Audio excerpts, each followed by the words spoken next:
Ouais, bonjour tout le monde, j'espère que tout le monde va bien, c'est Fama Passaro est là dans la place. Donc aujourd'hui une petite vidéo tuto personnel. Comment moi je garde mes aliments pour mes oiseaux exotiques et comment je les mets en pratique avec les cages en fait. Donc comment je remplis mes mangeoires. Donc ça c'est simple, alors voilà mon petit bidon, hein, c'est un petit bac. Un bac de à peu près en plastique, hein. Alors un bac hermétique. Hermétique pourquoi? Parce que tout simplement, le couvercle est caoutchouté, donc il a du caoutchouc autour, comme vous pouvez voir. Donc c'est bien pour l'humidité, la pluie, et tout ce qui s'ensuit, hein, bien sûr. Alors j'ai mis des graines d'exotique dedans. Alors j'ai vidé un sac de 25 kilos, là. Alors dedans il restait à peu près 2-3 kilos dans le bac, donc ça prend bien facilement 30 kilos ce bac-là. Alors les graines, pas faire de pub, je vais pas dire de nom dans les magasins que je l'ai acheté, mais c'est un bon magasin. Donc le kilo m'est revenu à 84 centimes le kilo. Donc j'ai acheté le tout, les 25 kilos, je crois, pour 29 euros, 28 euros, excusez-moi, 20 euros, un truc comme ça. Donc vraiment pas cher, 84 centimes le kilo, ça vaut le coup quoi. Donc là j'ai quand même pas mal de graines, j'en ai pour un bon moment, hein.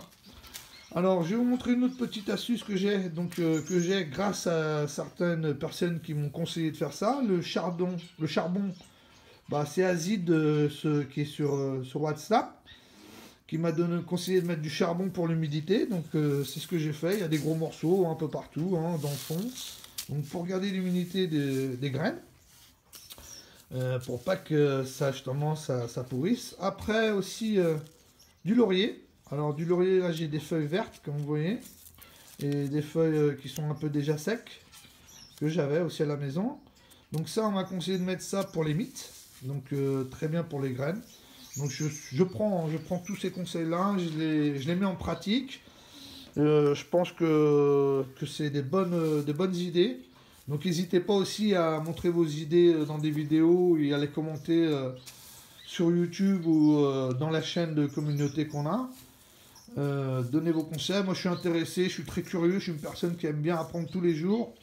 Donc je veux savoir comment vous faites. Alors après je vais continuer ma petite vidéo sur par exemple, vous voyez, je remplis ces petits seaux là que j'ai comme ça, voilà, choupa choups, qui sont très jolis en plus, voilà, donc que j'arrive à avoir au café d'à côté. Le mec il met ses choupa choups à vendre et puis il me garde les seaux. Donc seaux en fer métallique, vous voyez, galvanisé, c'est pas mal, c'est propre, il n'y a pas d'humidité. En plus, il y a un petit couvercle aussi sympa qu'on peut fermer hermétiquement, vous voyez, c'est pas mal. Il est bien fermé le couvercle et facile à ouvrir. Donc, ce que je fais de ce bac-là, je remplis dans celui-là, donc dans le grand, hein, bien sûr. Alors, bon, je vais pas vous montrer la manière, mais bon, je le remplis. Et après, comment je fais? Bah, je viens ici, exactement. Vous voyez, par exemple, à côté de mes cages. Et c'est simple, alors c'est assez simple et c'est surtout que je veux que ça soit, c'est rapide. Parce que quand on a beaucoup de mangeoires à changer, il faut que ça soit quand même assez rapide. Parce qu'on n'a pas tout le temps dans notre vie personnelle, des fois de faire tout ce qu'on veut quoi. Donc ce que je fais, c'est que je prends par exemple ce petit mangeoire là, voilà, je le vide dedans. Alors essayez que vos mangeoires soient à peu près toujours propres, pas avec de la fiente dedans. Et vous remplissez, voilà, votre petit mangeoire tranquillement. Voilà, donc c'est pas pratique de travailler avec une main, comme vous imaginez bien, en faisant la vidéo. Donc quand c'est avec les deux, c'est bien plus pratique et plus rapide. Donc comme ça, vous voyez, je perds pas de graines, il n'y a pas genre le sac il est mal découpé, ça tombe sur les côtés, il faut un entonnoir, et ainsi de suite. Vous voyez, c'est assez rapide, c'est quand même bien pratique. Je vais en prendre un autre, vous voyez, par exemple celui-là, ce mangeoire-là, vous voyez, je l'enlève d'ici, hop. Et je le vide là, voilà. Et après, je remplis, voilà.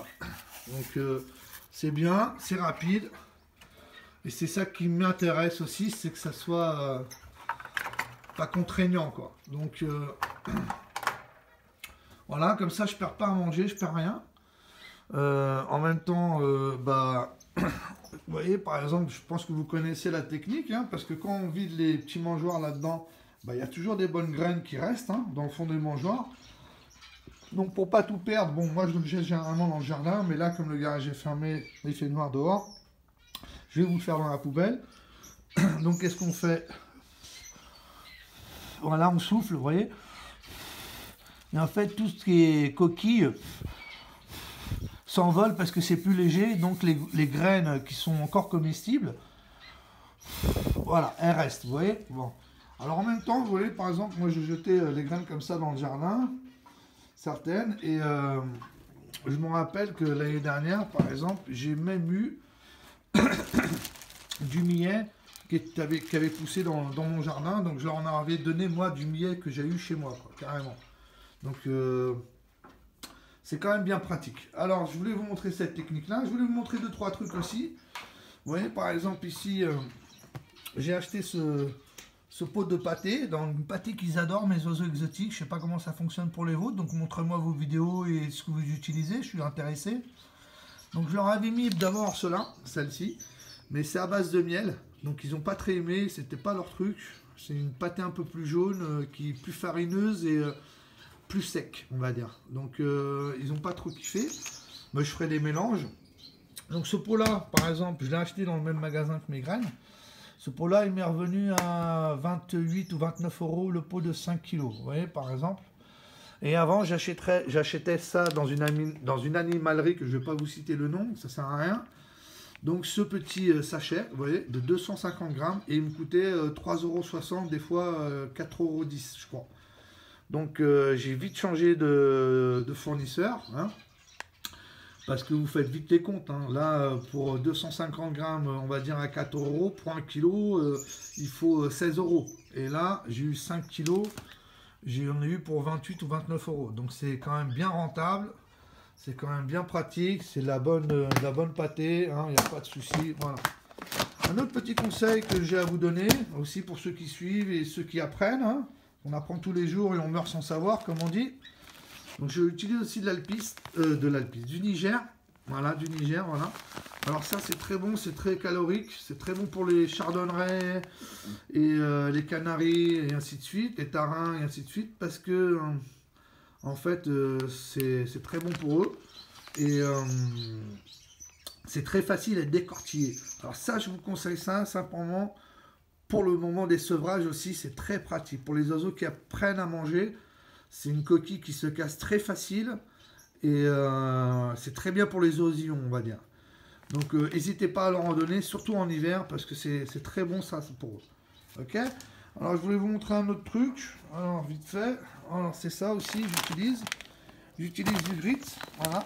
Alors du grit, c'est à base de minéraux. Hein. Vous voyez par exemple, aliment minéral pour oiseaux d'ornement. Donc c'est très bon, il donne du calcium. Mais en même temps c'est très bon pour la digestion, puisqu'ils le mangent en même temps, comme c'est un peu, j'allais dire, des petits cailloux, des petites coquilles, et ben dans leurs estomacs, ça leur facilite la digestion, parce que ça détruit un peu plus les aliments. Donc c'est mieux pour eux, ils ont moins d'efforts à faire, surtout en période d'hiver. Donc voilà, un autre petit truc que je voulais vous montrer, qui est très utile, c'est ça. Alors voilà, du sable pour oiseaux. Alors surtout pour les gens qui ont les oiseaux dans un endroit fermé, genre une chambre, une cabane à jardin, qui n'a pas de respiration, qui n'a pas de fenêtre ou quoi que ce soit. Ça déjà, je vais vous dire tout de suite, ça ramène une bonne odeur dans la pièce. Hein, très bonne odeur dans la pièce. Conseil de mon pote aussi Hakim, qui est sur notre WhatsApp de Lionel. Encore une publicité. Donc très intéressant ça. Et puis en même temps ils en mangent. Hein. C'est des petits cailloux à base de coquilles aussi, du sable et ainsi de suite. Donc c'est très bon pour eux. Donc c'était une petite vidéo, voilà, presque de 10 minutes. En même temps j'avais envie de faire une vidéo, j'avais hâte d'en faire une. Donc je vais vous montrer un petit truc juste pour la fin de la vidéo, pour les 10 minutes, une petite surprise, si vous en avez parlé. Sur mes longues queues de hec qui sont ici. Un petit conseil aussi, ma femelle... elle se déplume, elle commence, je sais pas, à perdre les plumes à l'arrière au niveau du cou. Donc peut-être qu'elle se les arrache ou c'est le mâle, parce qu'ils ont eu des petits. Donc je vais vous montrer les petits, je suis très content de ce qui m'est arrivé cette semaine. Je suis très heureux, c'est la première fois que j'en ai, donc ça débute bien. Donc je vais vous les montrer. Voilà, ils sont là, vous voyez. Les 4 petits, ils ont déjà des petites plumes. Voilà, ils grandissent bien. Regardez, l'autre, il demande à manger. Donc, je ne vais pas les déranger plus que ça. Voilà les amis. Donc je suis très fier de moi là pour ces petits oiseaux. Et puis ça sera la fin de ma vidéo. Ben, je vous souhaite un bon week-end. N'oubliez pas de linker. Abonnez-vous pour ceux qui ne sont pas abonnés. Et puis laissez des commentaires. Moi j'aime toujours voir des commentaires, même si c'est juste salut, comment ça va. Voilà. Ok, je vous remercie. Allez, au revoir tout le monde.